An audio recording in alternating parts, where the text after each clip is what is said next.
All right, I need a drink rather. I'm sorry. Come on. Water. 1 second.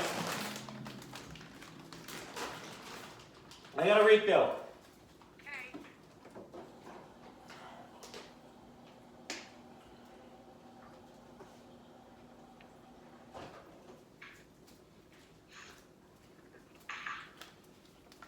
Alrighty then.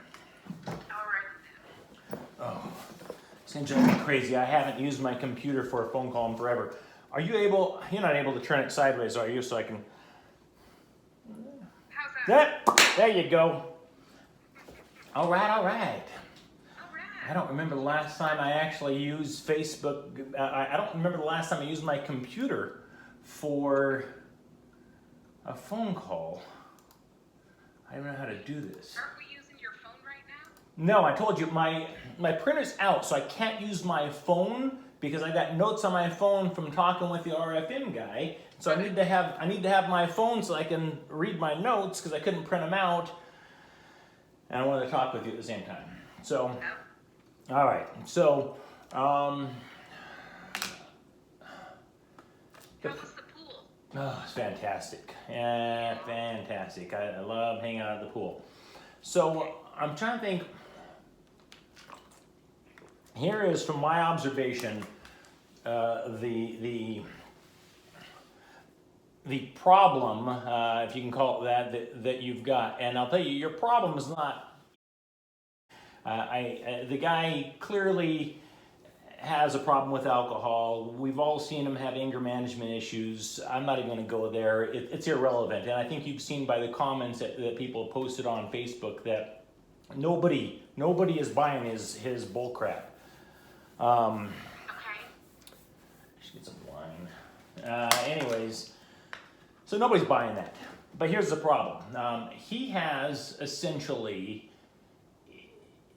the so-called dossier that was written up on you. He's got that, and he's done a little more digging into it, and he has basically, I would call it a laundry list of things that you have been charged with and things that you have accused people of that I think is very problematic for you. As far as if it gets out, I think people are going to go, wait, what? For example, from my count, it seemed I was trying to write this down and do all the numbers. It seems to me that you have either accused somebody of rape, or basically somebody has either raped you or tried to rape you at least 6 times in your life. That's now, keep in mind, that would put you in the eyes of most people as either the unluckiest woman on earth or somebody who maybe uses rape as a weapon and screams rape every time. Well, let's walk through what those accusations are. Well, okay, so the very first one, Richard, I think it was 1979 when you got pregnant with. Okay, so Richard. That was a date rape, and you know what? I walked through that podcast, and I think rape is a really strong word, and I've said this before. But Well, okay. I mean, I read the report, and he basically said that you said no, and he kind of pushed himself on you, and I believe you said that it was the one and only time where you had sex and you got pregnant from it, which happens. Yes. So that was 1979, and as far as I'm concerned, that is a sexual assault. It would certainly, date rape, you call it what you want. It's a sexual assault. 2004, there might be some other ones in here. Wait. In 2000, David, correct me if I'm wrong, David was a neighbor of yours. Yes. This is a guy that you say went into your house and laced your orange juice with Rohypnol. With whatever date rape drug that is, yes. David was acquitted, correct? He was arrested, but we could prove, so I did the rape kit at the hospital, so they could see that I had been raped, but I had already showered, because I didn't remember. So, he was arrested, but there wasn't enough evidence, and even though they found bottle of wine. They couldn't prove it was him. So he was acquitted. He was found not guilty, right? He was, well, yeah, I guess the case was dismissed, basically. Yeah. Tell me about Colonel James and the incident. What do you know when that happened? What year that happened? Let's see. I don't know what year that was. So correct me if I'm wrong. The gist that they're saying is he was a colonel of some sorts. You were dating him. He was married, or you were having a relationship with him. He was married. At one point, you showed up naked on somebody's porch and said that a black man raped you, or tried to rape you. No, he tried to rape you, but he made you take your clothes off. You kneed him in the crotch and took off running. You showed up on somebody's porch. I've got his name around here somewhere. You showed up on this man's porch, and you told the man, you don't know how you got there. I was traumatized, you're right. So, but at the very least, that man tried to rape you. He was unsuccessful. He tried to No, rape you. I don't think he tried to rape me. I think that may have been his plan. Okay, well, he sexually assaulted you and made you take your clothes off completely naked. Definitely made me take my clothes off, yes. Okay, that was, let me see. Do you know what year that was? Roughly, do you have a ballpark idea? Let's see. Colonel James, naked, showing up on Maybe somebody's porch. 25 years ago? No, longer than that. Yeah, I got it written down here somewhere. Okay, wait, let's see. So, Brent, did Brent sexually assault you Yes, around 2004? I think so, around 2004. And he was a guy that you dated for a while, right? I did. I dated him for a while. His dad was our bishop. He was a really nice guy, but yeah, he forced his fingers up my skirt. Was he the father of your child that you were pregnant with when you were at PF Chang's? No. That was Brian, right? No. Let me see. Who was the father of that child that you were pregnant with and you were at PF Chang's? Don. Dad. So did he rape you? No. Okay, so but Brian, did Brian or do you know, did Brian sexually assault you? Never.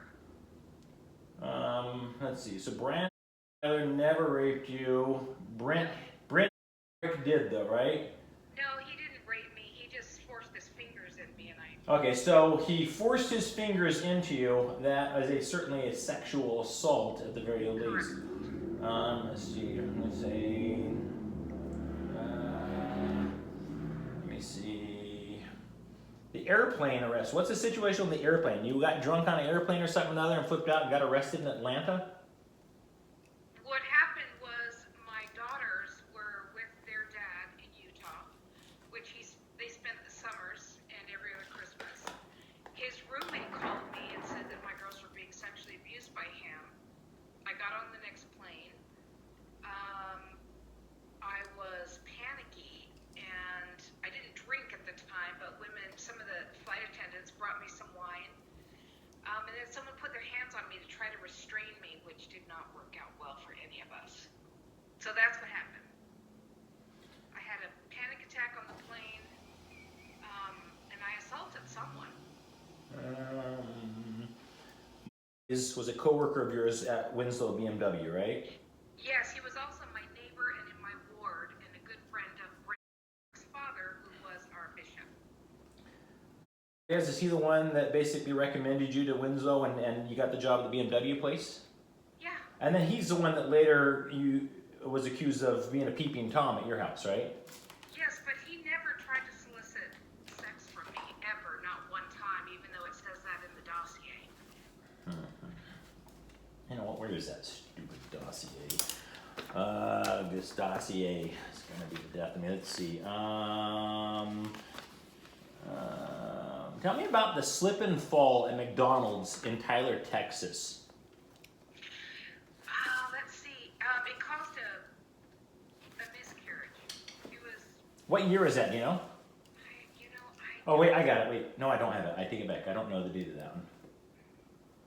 That caused a miscarriage? Yep. Was there a settlement of any sorts with any insurance company on that? No. I don't think so. Let me think. No, I think what they ended up doing was just, there was like this that they use like to hose off the playground, and I think it was leaking. That was the problem. I don't think we settled. I don't think we even had a case. I don't remember. Let's see. Okay, so correct me if I'm wrong. The timeline on this. So you drank the Drano in the orange juice thing January 30th of 2019. Right. 3 days later, on February 2nd, somebody torched your car. Right. And then 1 week after that, which I presume was February 9th, you were assaulted there in your front yard, and it resulted in your left finger broken, your right wrist broken, and your nose broken.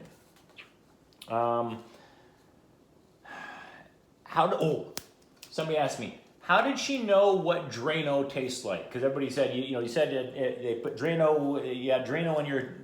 How did you know? At what point did you know that it was Drano that was in your orange juice? What made you make that connection?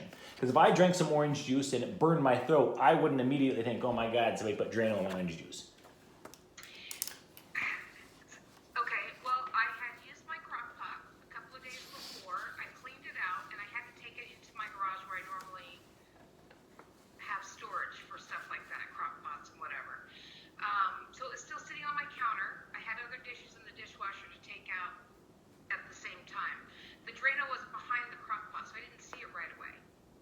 But when the fire department and the ambulance got here, they were looking around the kitchen because they took the orange juice and they found the Drano bottle right behind the crock pot. So you could really only see like the lid of it. It wasn't like standing out. So I didn't know right away. Gotcha. Let's see. Okay, so then wait, to go way back to your mission thing. Okay, so you went to the MTC.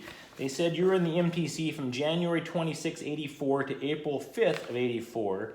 You didn't go to Columbia, but you went to, correct me if I'm wrong, Washington, D.C., right? Right. You're in Washington, D.C., and how long were you there before you left Washington, D.C. and went home because you were medically released or whatever? I don't know. It wasn't very long. I was only there a few weeks.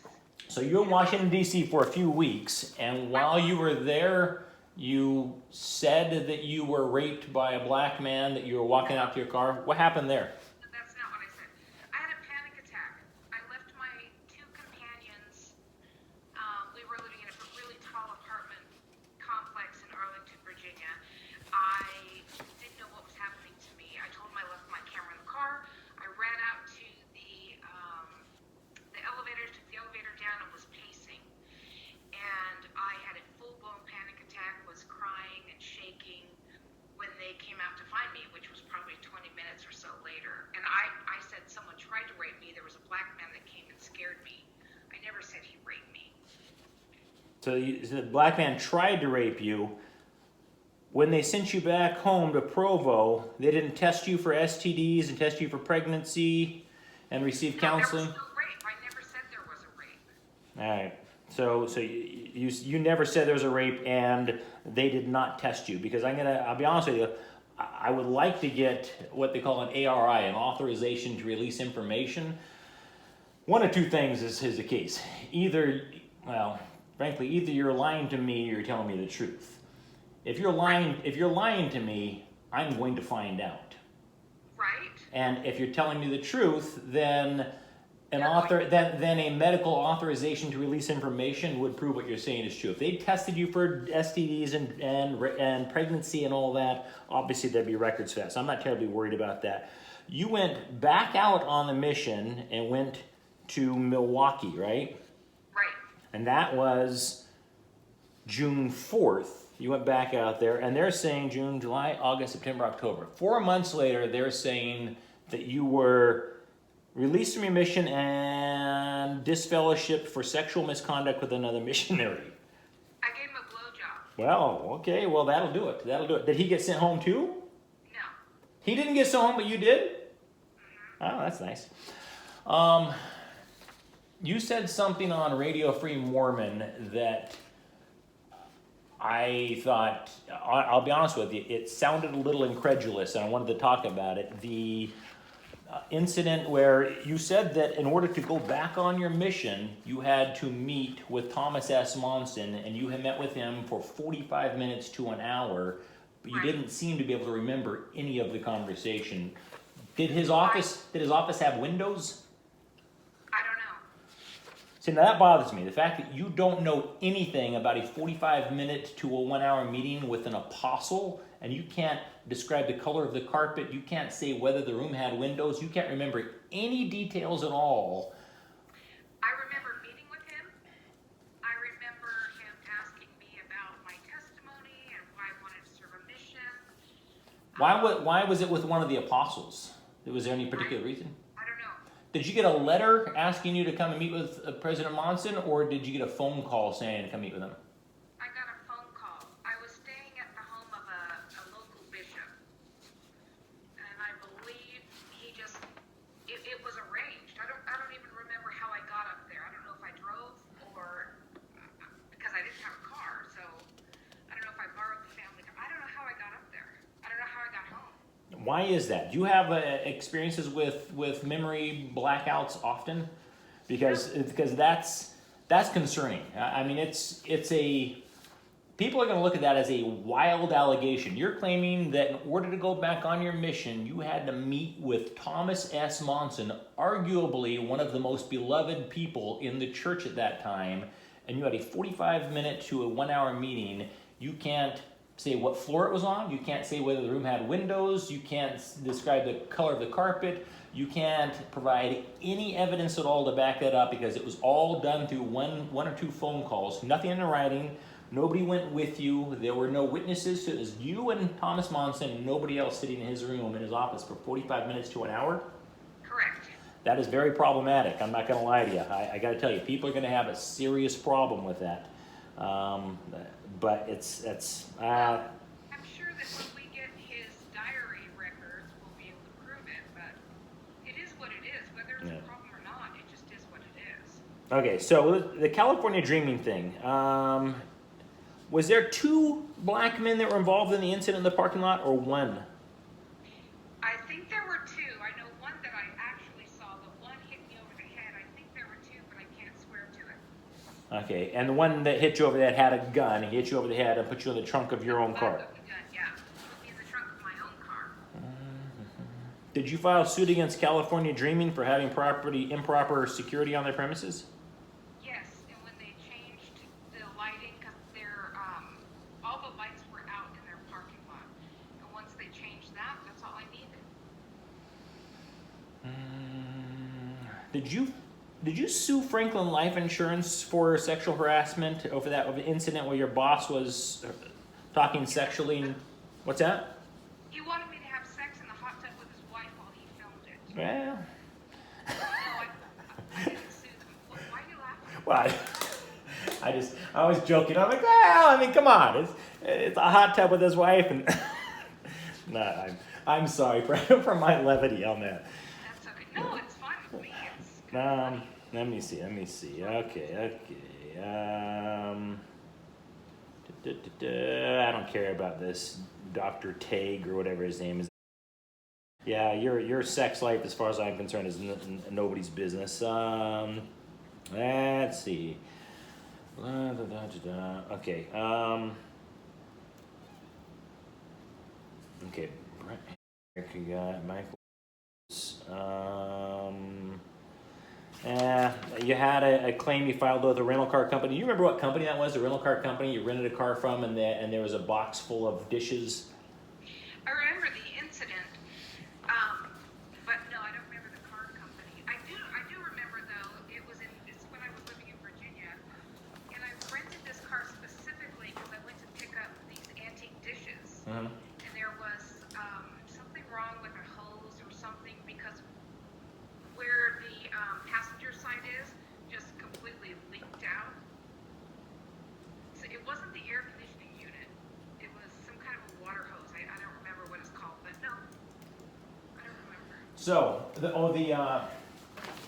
the so-called dossier says, now you should know before you answer this, I called and talked to somebody at BMW Winslow. I've talked to several of the people involved in this claim, in this case. Yeah. There's one thing, one thing that really bothers me that I haven't said anything to you about it yet, but I want you to know. Okay. I know for a fact you looked me right in the eye essentially and lied to me about one thing when you told me you did not know who No Pot of Gold is on Reddit. You are No Pot of Gold. It's a Reddit. Just a second. Let me wait a minute.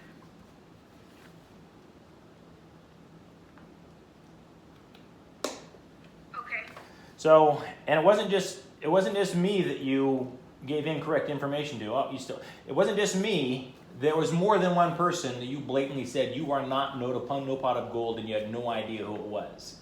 Okay. That's just not true. So that bothers me. That being said, the dossier says, while Ms. Denson was employed at a BMW dealership in Colorado Springs, Colorado, she was terminated for soliciting funds from coworkers under the false pretense that she needed money for cancer treatments.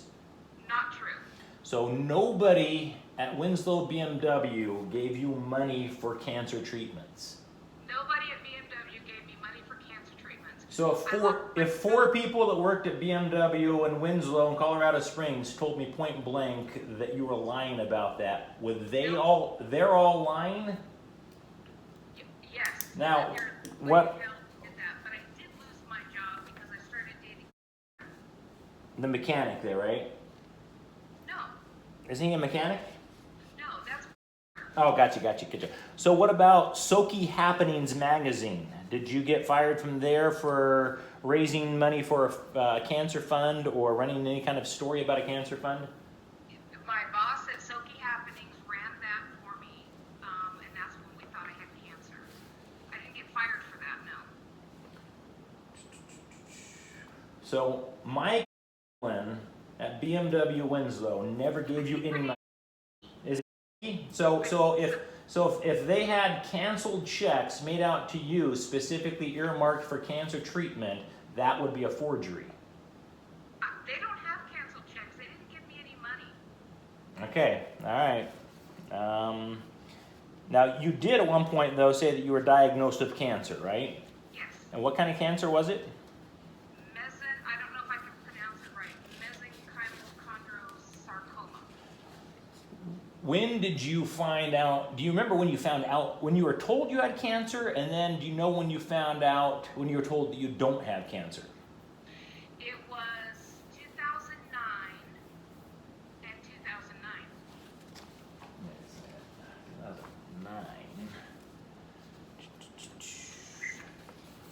2009? Yep. Freak. This one. I am so confused now. Wait a second. So you were diagnosed and told you didn't have cancer in 2009. Yes. That's a serious problem with the timeline. I'm going to tell you, there's multiple people. We're talking, there's a dozen people that will say that you absolutely, positively, without any shadow of a doubt, before the P.F. Chang's incident in 2004, that you had told numerous people that you had been diagnosed with cancer. Numerous people. That's interesting. I'd like to hear about that. Well, if you like, I can give you the phone number from Mike and Mike is. No, I And don't care about Michael. and Yeah, and talk to Michael, and I would love that. you No, I don't. you ate a chicken salad from SS Subs that broke your tooth, and you wound up getting dental treatment for that, right? I think it was honey baked ham. Well, not according to this. It looks like it was a place called SS Subs that delivered subs to Winslow BMW all the time. And this particular time, on February 5th of 2004 is what the date is on this, you ordered a chicken salad, broke your tooth on the chicken salad. They were surprised because the chicken doesn't come with bones, it's boneless. But the claim was that you filed a claim with them and they paid essentially for a new crown for your tooth. It was essentially Heavenly Ham was the name of the manufacturer that provided the chicken salad or the chicken for SS Subs. Okay, that makes sense. When you found out you didn't have cancer, did you immediately tell everyone, friends and family, oh my God, thank God I don't have cancer? I never said a word about it. You never told anybody at all you had cancer at all? Wait, I didn't tell anybody that I had it or that I didn't? That you had it. Did you tell people you had it? Yeah, I told, yeah. But then you didn't, when you were told you didn't have it, you didn't tell anybody? I did, but it wasn't public. I didn't have Facebook or anything. Well, like, I mean, when you were diagnosed, I assume that you told friends and family that you were diagnosed with cancer. Yes. When you were told you didn't have cancer and it was a misdiagnosis, did you tell the same people, friends and family, oh my God, thank God, I don't, did you call everybody and tell them I don't have cancer, or did you just kind of let them find out the slow way? You know, I let them find out the slow way. I had moved. Yeah, there was a lot going on then. Yeah, I lost custody of my daughter. Yeah, things were going on. 1 second here. Let me see if I can find something here. Gosh dang it. The reason I ask is because at least one person says that you told them point blank that you didn't tell your family that you had been misdiagnosed because you liked the love and attention that you were getting for it. The love and attention I was getting for it. Now keep in mind, I've seen the conversation, the actual conversation you had. It was sent to me in a screenshot. What would you say if I told you that last September, at Sean McCraney's place in Salt Lake, at least 5 people heard you talk about a time where somebody put Drano in your orange juice? Not Drano. So the multiple people that adamantly remember you talking about Drano in your orange juice last September 21st. When I was doing his show? Yeah. They would be mistaken. I've never had Drano in my orange juice. Other than January 30th, right? Correct. You should know that there are at least 5 people that are absolutely adamant that you talked about Drano in your orange juice, some incident in the past where Drano was in your orange juice, and when it came out in January, well actually I take it back, when it came out in May at the press conference, when it was officially announced and Clausen asked you if, is it true about the rumors, and you said it on May 5th in that press conference, it was live on Facebook. There were multiple people that were present at Sean McCraney's studio back in September that were talking to each other the following Tuesday going, I am so confused, because remember when McKenna was here last in September that she talked about this Drano incident, and then now she's saying that it happened in January. Did she get poisoned twice? And they're all like, I don't know, that's so weird. No, I've not been poisoned twice by Drano. Only January 30th. So do you have I've any... never had a Drano incident in my life except January 30th. All right, So, and you're adamant that you never collected money from anybody. Nobody ever gave you money for treatment for cancer. Not at the Winslow BMW in Colorado Springs, not in Bowling Green, Kentucky at Soki Happenings magazine. yes, in Bowling Green, Kentucky at Soki Happenings, yes. So you were diagnosed. Did you live in Bowling Green first and then move to Colorado? No, I lived, let's see, I gotta think of the timeline. He was born in 2005 are you still there? Yeah. Oh, okay, sorry, you weren't moving. I froze. I'm just reading this thing. 2005 in Colorado. We went to Croatia and then Taiwan, and then we moved to Kentucky, and then we moved, that's where we were. So were you in Bowling Green, Kentucky before Colorado? Well, I was in Kentucky before Colorado, I was in Colorado before Kentucky and then after Kentucky. Did you work at BMW in Colorado Springs first, or did you work at Soki Happenings magazine in Bowling Green, Kentucky first? Oh, shit. I don't know. Well, the reason I asked is because I'm just curious. Which one of these places did you tell people you have cancer? There's people that are saying they gave you money. You were very, very clearly soliciting for funds for a cancer fund that never happened. You never received treatment for cancer. For myself? For yourself. They said there's two separate businesses. You should know, I've spoken with a person at Soki Happenings. I'll be frank with you, McKenna, you're lying to me. I'm going to look you in the eye and tell you, this is why I wanted to see you and talk to you face to face. You have lied to me repeatedly about no pot of gold. On Reddit, there is a name, No Pot of Gold. That's you. You've told me, you told me that's not you. You've told other people that's not you. People have asked you point blank, whoever this No Pot of Gold is, they're talking about this thing that you didn't want to be talked about. For God's sakes, this has to be somebody in your inner circle. I said, whoever this person, who is this No Pot of Gold? You said you don't know. You asked her. She asked you who No Pot of Gold was, and you said you didn't know. Right. So you've blatantly lied to me at least about one thing that's very, very minor. And my concern is, if you're going to lie to me, somebody who is desperately trying to help you, about something as minor as that, are you going to lie about the bigger, more serious things, such as collecting money from people, claiming you have cancer when in fact you don't? And there are multiple people, not one, it's not rumors, it's not a letter from David Jordan, who I personally think is a shitbag, but I think most attorneys are, so it's not him personally. But multiple people are saying you absolutely positively were soliciting funds for your cancer treatment that you never had.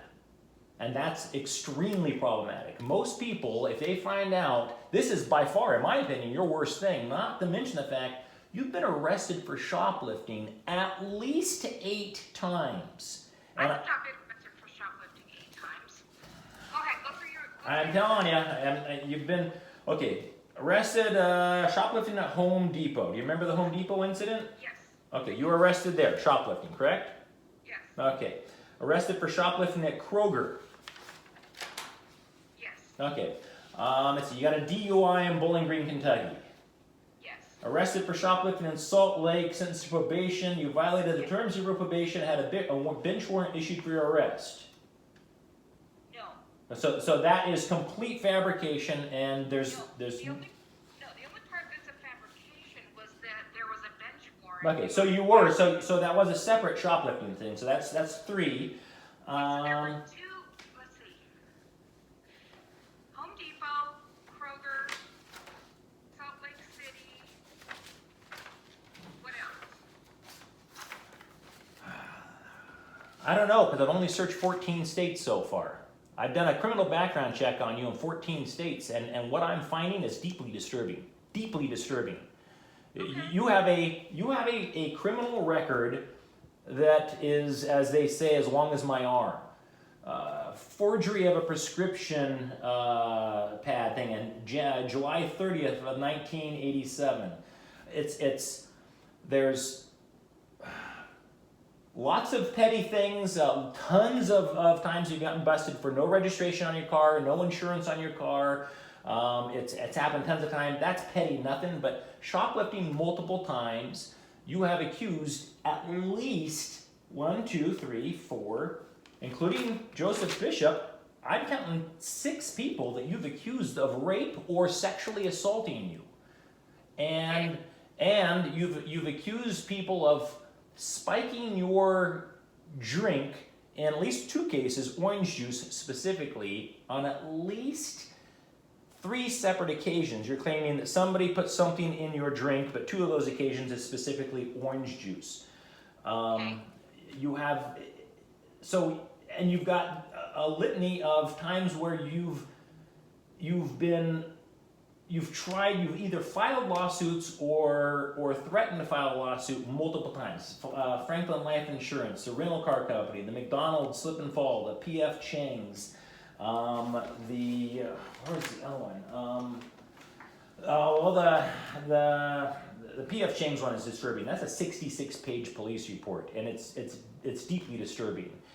If I would say that if 100 people read this, if 100 people that knew you and liked you read the 66-page police report for the P.F. Chang's incident, I think that 90 of 100 would be like, what the fuck? Holy shit! and they would be out. They would be like, I am not going to support her anymore. I am deeply concerned about the fact that you've been accused. You have either accused somebody of either rape or sexual assault at least 5 times, but I think it's 6 times that I know of and have found so far. Okay. That is seriously problematic. When it comes down to you and Joseph Bishop, it really comes down to your character, because it's really your word against his. It isn't.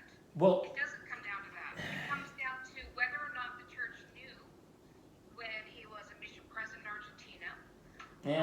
yeah, I guess, because the lawsuit against Joseph Bishop is gone now. Now it's just the lawsuit against the church. But it's, I don't know. I mean, it's problematic. It really is. You have a very dark history and past that is not public information. I would say if you asked 100 ex-Mormons, how many of them know that at one point McKenna claims that she was diagnosed with cancer. When she was told she doesn't have cancer, she didn't immediately contact all of her friends and family and tell them all she doesn't have cancer, but instead continued to accept money from people to help her pay for her cancer treatment. They didn't continue to pay. But you didn't tell anybody. You didn't tell your family immediately. You didn't tell your own mother immediately, I don't have cancer. My mother is dead. Well, who did you not tell? I mean, who was in your family? Your immediate family. Did you tell your children you didn't have cancer? My children were not speaking to me at the time. What family members did you have that you were close to at that time? I don't have family members that I'm close to. Well, you had to have friends or family members. I mean, somebody. There had to be somebody that you were close to that you told, I have cancer. Then when you found out you didn't have cancer, you went to them and said, thank God I don't have cancer. And you, and at least one other witness tells me that you intentionally didn't tell people you don't have cancer because you liked the love and affection that it was bringing from family members. Not family members. I can see that though, yes. There was definitely a sudden uptake in whether or not people cared about me. Yes, that was true. You told me that you believed about $30,000 from P.F. Chang's in a settlement. Yes. According to... And if that went to my attorney, Okay. that went to me. Would it surprise you if I told you that Spears, the attorney for P.F. Chang's at the time, said they didn't give you any money at all because the police told them that it was a fabrication? Oh yes, that would definitely surprise me. Okay. In fact, I would tell you to call the attorney who handled the case. Would it surprise you if I told you I already did? Oh, No, I'm not talking about the attorney that handled the case. I'm talking about Spears, the attorney for P.F. Chang's. You know, again, he's an attorney. I don't hold attorneys in high regard. it doesn't matter. My attorney was in Colorado Springs. He's the one that set me up with the polygrapher who used to work for the FBI, who did my polygraph, which I passed. Yeah, they gave us, I believe it was 30 grand because he got 10 grand and I got 20. What's his name? Let me see something here. Who has custody of? Wait, is your daughter that lives with you? Yes, my daughter that lives part-time with me, yes, 50-50. And you have joint custody with. It's not your daughter. Your daughter doesn't have custody ever, because I've been told by people that your daughter actually has custody and not you. My daughter has joint custody. So you and have joint custody, Yes. not you and. No, it's not his daughter. Oh, gotcha. Oh, that's his daughter, right? No, that's Oh. is his daughter. Wait. Who's father? Where's Brian fit in here? Worked at BMW. He works on cars. He works on the BMWs. Did you ever tell him that he was the father of your child? No. Although we had sex, there was a possibility.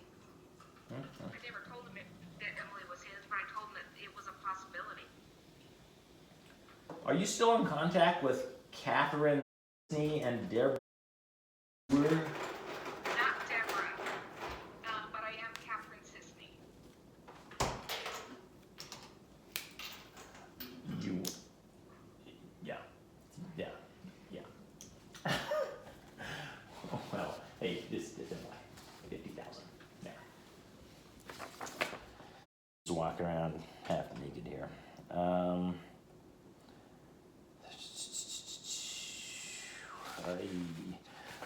Okay, the incident back at the California Dreamin'. You think it was only one man that was there with a gun, one black man, and not two?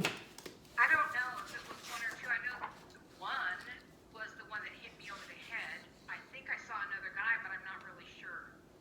So I think there were two, but I can't swear to it. All right. What's your attorney's name? Is he available? He's not going to be available tomorrow, is he? What's his name again? Craig Vernon? Craig. No, is it Craig Vernon? No, what's the name of the other guy? Drake Larson? Drake Larson. That's right. Drake's the one that I talked to on the phone, right? I have no idea who you talked to. Well, who's helping you the most with this? Is it Craig Vernon or Drake Larson?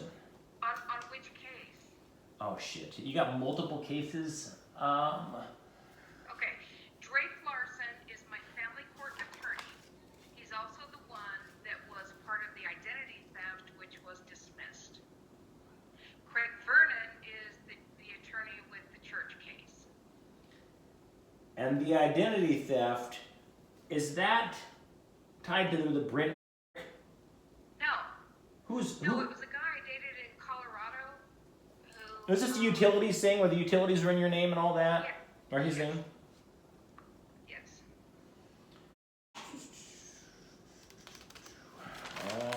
All right. So we got Drake Larson.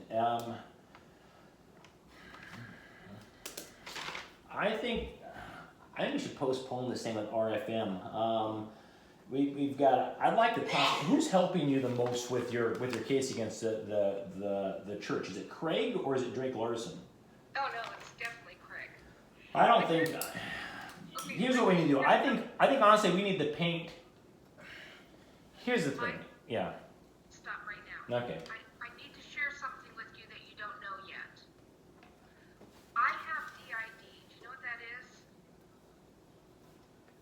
It's multiple personality disorder. Oh, okay. All right. I've heard of it. I just didn't know it was called DID. No, it's okay. So sometimes there are things I don't remember that I may have done that I don't know.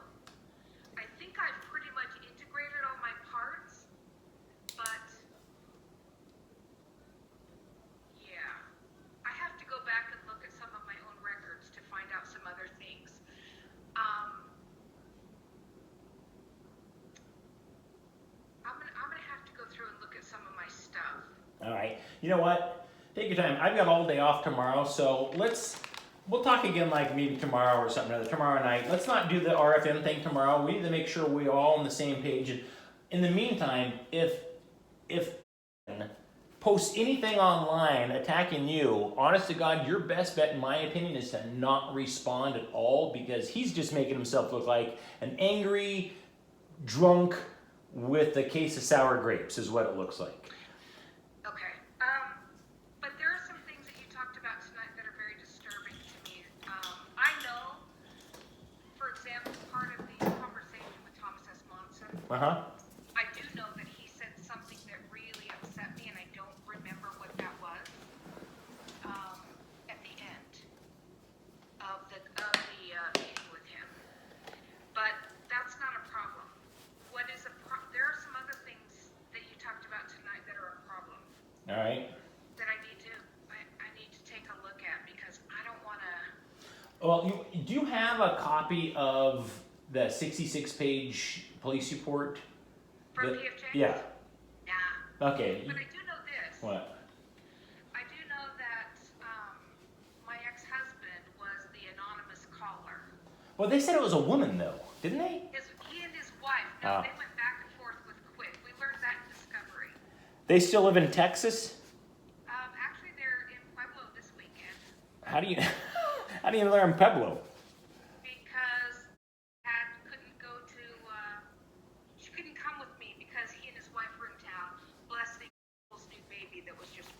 Gotcha. All right. Let me see here. Oh, this is a big one I wanted to ask you about. What's up with their claim that you're saying that you specifically remembered sister named Tree attending the meetings in the MTC, but they're saying Tree didn't start her attendance at the MTC until July 25th of 1985, more than a year after you had left. Okay, you want the tea on that one? Well, I'm curious. I mean, what's the story there? Was the girl that was groomed with me in President Bishop's office. So the first time there were 3 other sisters and myself, and then the next time it was just me and Jerry and I were together with him 3 times. Why do they say that she began at the MTC July 25th of 1985? Let me finish. Okay. Okay, so we were there together in February of 1984. What I learned when I was talking to Joseph Bishop was that she tried to commit suicide at the MTC. He got her some counseling, and then she went to live with him, and he assaulted her in his home. But what Craig and I believe is that she was removed from the mission, and then in '85 returned to go serve her mission, and they're just using the dates to make it look like she was never part of the MTC at the time that I was there. So you're saying when you were there, sometime between January 26th of '84 to April 5th of '84, that Tree was actually absolutely there, and this July 25th '85 thing might be like the date that she got home from her mission. No. She tried to commit suicide at the MTC according to Joseph Bishop. While you were there with her. Apparently. So then did I she? never knew that. Did she leave and then come back and go to the MTC a second time Yes. see? Gotcha. That's what I'm trying to say. So she went the second time, July 25th, 1985, and that's why they're showing that date. Right, and the church knows that. Okay. Let's see.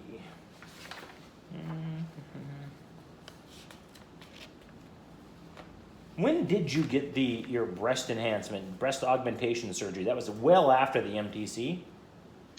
Yeah, that was in Taiwan, 86, I think.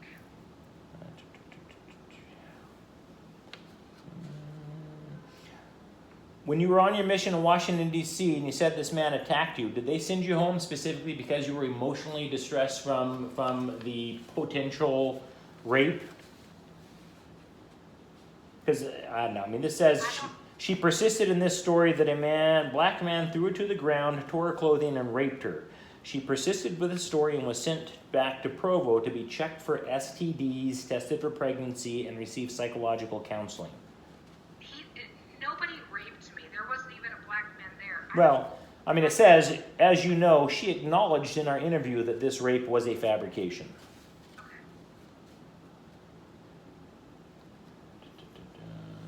Let me see. She returned to Provo, where she initiated contact, blah, blah, blah. Let's see. Do you speak Mandarin Chinese? Yes. Fluently? No, I wouldn't say fluently. Rod, blah, blah. Let's see. Well, that's it. Let's read through some of this stuff. You really ought to read this 66-page police report for the P.F. Chang's thing, just to know what they're accusing you of and what they're alleging, because it's some pretty serious shit in there. Well, I'm happy to read it. Well, no, I'm really not happy to read it. I think I did read it at some point because I had a whole case file on that. Whatever happened to the David thing with the date rape thing?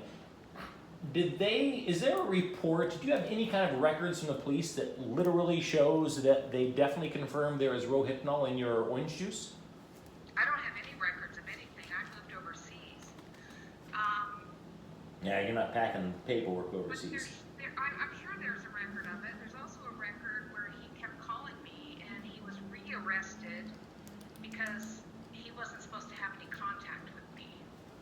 Why does the El Paso County Sheriff's Office not have any confirmation that you were employed by them? The El Paso County. El Paso County Sheriff's Office as... I've been employed by the sheriff's office. Were you working in some sort of a drug counselor thing or something or other? Oh, that was in Kentucky. No, it says working for El Paso County Sheriff's Office. Was that a paid position? I've never worked for El Paso. No, I mean the one in Kentucky. So was it a sheriff's office you worked for in Kentucky, or is No, it? it was a substance abuse office. Alternatives and treatment. And was it an internship or was it a paid It job? was paid. It was paid. I did it under supervision. I did things I should not have been doing. I worked in court. I did demographic assessments. I facilitated group therapy. Let's see. I'm thinking here. Oh, the airplane arrest thing in 2001, July 29th, 2001. How much time did you spend in jail for that? Was it just overnight? Was it a few hours? I don't remember. I think it was overnight. It wasn't just a few hours. I think it was overnight, but it wasn't more than a day. All right. Well, the biggest one's really the cancer things here and the multiple allegations of rape. It's problematic when if you have essentially said that at least 5 men either raped you or attempted to rape you, and so far none of those men have ever been convicted of actually raping you. Well, there was one that they did prosecute him, but it was acquitted. So as of I don't think David prosecuted him. I don't think there was enough evidence. We didn't go to I don't know. It said that he was acquitted, but maybe not. But either way, there's at least 5 people, maybe 6, including Joseph Bishop, but at least 5 people that you either said raped you or attempted to rape you, and none of them have ever been convicted. Prosecuted? No, well, I shouldn't say prosecuted. Well, yeah, prosecuted. It seems like one person might have been prosecuted, and I could be wrong about that. I mean, some of the information that I got was in that dossier. Is there 2 different versions of the dossier? One that has Jessica's name on it and one that doesn't? No, they both have Jessica's name on it. There's only one dossier. Because somehow I got the impression that, and was it Greg that actually released it to the press? Well, he's the only one that would have. Because I got the impression, wait, was it CC'd to him? Yes. It was. Okay, so I got the impression that the version that was given to the press, and I could be wrong, I could verify this with a gal at KUTV, but I got the impression that the version that was given to the press by Greg didn't include Jessica's name, and I was just wondering if there was somehow, if there's 2 separate dossiers. I don't know. There's only one dossier that I've ever seen. All right, well, let's talk about this tomorrow. I gotta finish this friggin' video that I'm working on. No, I thought it was going in a couple of days. Is he already gone? Yeah, he's gone. Yeah, he's gone more than once. I'm gonna ask you. Did I ever tell you about? Jeez, probably not. I used to be a bail bondsman in. I don't know. I was thinking about this the other day, and it brought back a flood of memories. Back when I was a bail bondsman, there was a couple I bailed out of jail by the name of Chris and Becky Tucker. If you were to Google Chris and Becky Tucker child abuse or Utah or something like that, you'd find this story online that was absolutely horrific. They were, I think they were possibly 2 of the worst people I've ever met in my entire life. They had a 5-year-old child, I think she's a 5-year-old child, that was an adopted child that they had in the basement, and there was nothing but a wash basin with 1/2 inch of water in it and some metal bed springs. And she had been so malnourished that her stomach was literally bloated like you see in humanitarian commercials for Africa. And her teeth were falling out, her fingernails and toenails were falling out from malnutrition. She had so much lice that when the DCFS guy put his hand on her head and felt her head, he could feel it moving. And they thought, the DCFS guy thought that she was like 18 months old, maybe 2 years old, but she was like 5 or 6 or something like that because she was so malnourished. I was a bail bondsman. It was my job to not, I didn't judge people, and my attitude is they're innocent until proven guilty, and somebody paid for their bail, so I bailed them out of jail. I bailed both of them out of jail, and it wasn't much longer after that. I think it probably within a week or two, I got a phone call from the Cache County Attorney's Office, and the county attorney himself, I believe he was a county attorney at the time, he told me that they had just found out that the Tuckers had another child when they lived in Michigan, that apparently this child was, as an infant, had died from falling down some stairs. And he said they wanted to revoke their bonds. He felt like they were a flight risk, but they couldn't just revoke their bonds and charge him with this murder of the kid in Michigan, because then if they did, they'd only have a limited amount of time to come up with the evidence to prove they had a reasonable doubt to hold them in jail. So he asked me if I could revoke their bonds. And I said, well, I can, but I have to give them their money back if I revoke their bonds. Are you going to pay the money that I'm out because I'm taking them back just because you want me to? And he said no, and I found out there was a loophole. They actually, because they were getting so many harassing phone calls, they changed their phone number, but they didn't bother telling their bail bondsman they changed their phone number. And so I was able to revoke their bond on a technicality. I had the pleasure of taking those two people back to jail. And they were, honest to God, I felt like they were like the worst people I'd ever met in my entire life. And this whole story, I gotta finish telling you the rest of this tomorrow, because the whole story kind of came up this past week. The whole Chris and Becky Tucker thing came back due to an incident this past week that was just disturbing. And I'll tell you about it tomorrow, but literally, I think earlier this week, I may possibly have actually met somebody that is a worse human being than Chris and Becky Tucker. Worse human being than Chris and Becky Tucker. And those two, for God's sakes, they're throwing toddlers down flights of stairs. Remind me when we talk tomorrow to tell you about this. I can't even.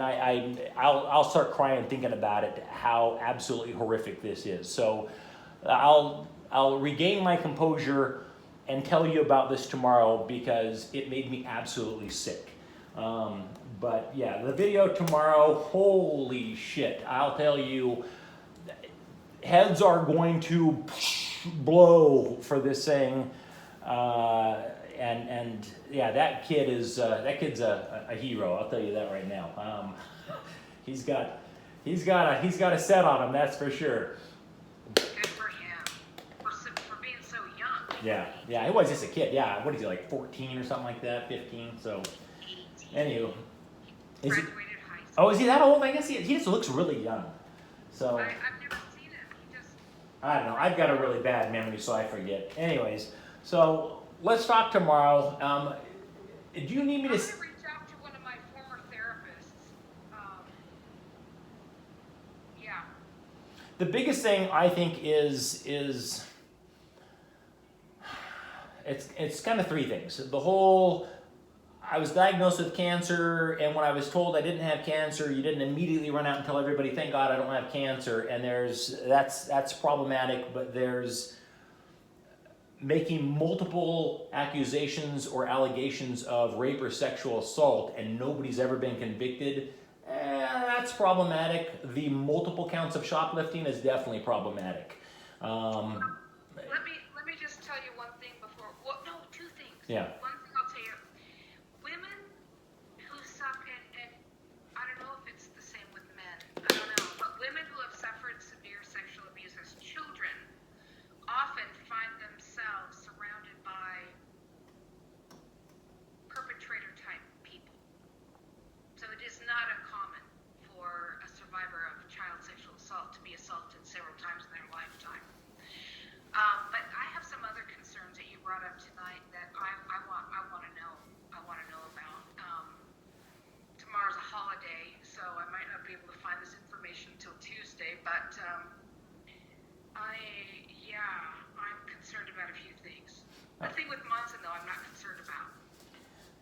numerous people referred to the press conference thing in West Virginia as a, and I quote, a shit show. And numerous people brought it to my attention that McKenna was clearly drunk during that Oh, I thing. was lit.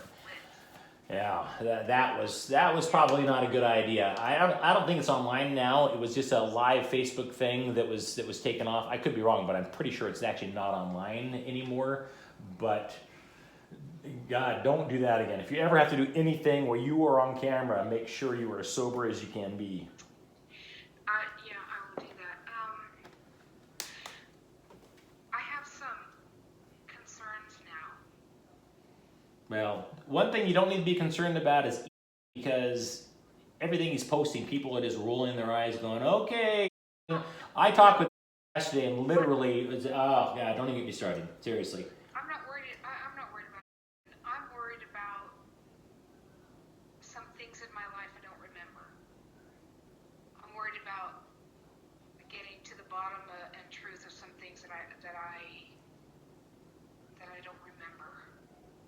There are periods of my time of my life where I don't remember things, but not blackouts. It's not like that. It's Well, like that whole thing with, what was his name? The thing. So essentially they're saying, you're having an affair with this man who's a married man, and then one day, well, their version is one day he basically breaks off and says, we got to end this thing. And the next thing you know, you show up completely naked on a stranger's porch saying that a black man just assaulted you or tried to assault you, forced you to take your clothes off completely naked, you kneed him in the crotch, and then took off running to the nearest house. And then when the police took you around, and you said, I don't remember how I got here. I have no recollection of how I got here. They drove you around and you're like, I think I'm parked over here somewhere. And you led them essentially to a car that belonged to Yes, he gave me his card while I was in Virginia. The thing with that, though, is But this guy's married. Why did he give you his car? why was he seeing me at all? Well, that's true. I don't know. He was supposed to meet me that night, and he didn't show up, and I was waiting for him, and that's what happened. Did he say what his wife would say about one of their cars missing? No, he never said anything about it. But yeah, that was a bad time. That was a scary time too. But yeah, there you have it. All right, well, let's talk again tomorrow. I gotta finish this freaking video. Oh my Finish God. that freaking video, and I'm going to bed, so I'll chat to you up later. All right. You have a good night. You too. Bye-bye. So there you have it. McKenna Denson, completely full of shit. She's smooth. She seems like she's got an excuse for everything, and she goes on the assumption that nobody's actually going to get copies of police reports. Well, this police report, 66 pages long, is going to be posted online very soon, probably in the description of this video, and the is a 17-page police report regarding the incident where she got fired from a restaurant and then 2 days later showed up, according to her, to drop off a note to her former boss. According to other sources, she was there to pick up her last paycheck, but she showed up after they had closed. The door was locked. They had a strict policy not to let anybody in, so they didn't. She then claims that she was assaulted outside of the restaurant and stuffed into the trunk of her own car. And now she cannot remember whether she was assaulted by one person or two people. There's just so many problems with her stories, and anybody, in my opinion, that gives her money at this point ought to have their head examined, because in my opinion, she is very clearly a grifter. She's a professional con artist with an extensive criminal history, and from what I can tell, she has accused at least 5, probably 6, I'd have to do the numbers again here, 6 different men, including MTC President Joseph Bishop, of rape or sexual assault. None of those men have ever been convicted of the crime. Nice.